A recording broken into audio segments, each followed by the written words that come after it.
క్రిష్ వాళ్ళ బాబాయ్ సత్యకు ఫోన్ చేస్తూ ఉంటాడు. ఇంతలో అక్కడ ఉన్న సత్య అయితే అది చూసి ఏంటి ఈయన నాకు ఫోన్ చేస్తున్నారు అని చెప్పేసి అయితే అనుకుంటూ ఉంటుంది. ఇంతలో అక్కడ ఉన్న వాళ్ళ బాబాయ్ అయితే అమ్మ క్రిష్కి ఇప్పుడు ఎలా ఉంది, క్రిష్ని చాలా జాగ్రత్తగా చూసుకో అమ్మ, దెబ్బలు అన్నీ బాగానే తగ్గాయా అని చెప్పేసి అయితే అడుగుతూ ఉంటాడు.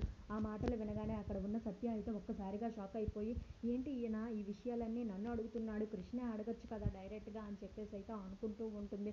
ఇంతలో అక్కడ ఉన్న వాళ్ళ బాబాయ్ అయితే ఆ ఇంట్లో నువ్వే చూసుకోవాలమ్మా వాడిని, ఇంకా ఎవరు వాడిని పట్టించుకోరు, నువ్వు ఒక్కదానివే వాడికి అండగా ఉండి వాడి దెబ్బలన్నీ తగ్గే విధంగా చూసుకొని వాడిని చాలా జాగ్రత్తగా చూసుకునే బాధ్యత నీదేనమ్మా అని చెప్పేసి అయితే అంటూ ఉంటాడు.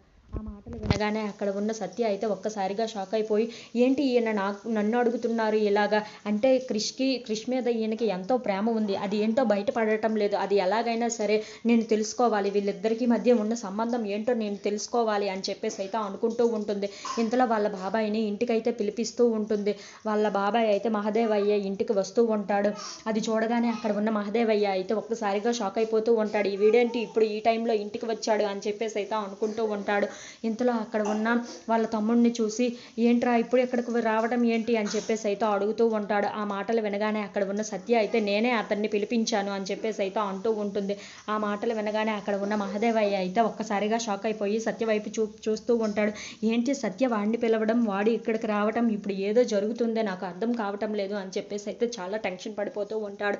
ఇంతలో అక్కడ ఉన్న సత్య మాత్రం అవును మావయ్య నేనే ఆయన్ని పిలిపించాను, ఎక్కడో ఉండడం ఎందుకు, మన ఇంట్లోనే ఉండొచ్చు కదా అని చెప్పేసి అయితే నేను ఇక్కడికి పిలిపించాను, కృష్ణ కూడా చూస్తాడు కదా అని చెప్పి అంటూ ఉంటుంది. If you like this video please like, share and subscribe.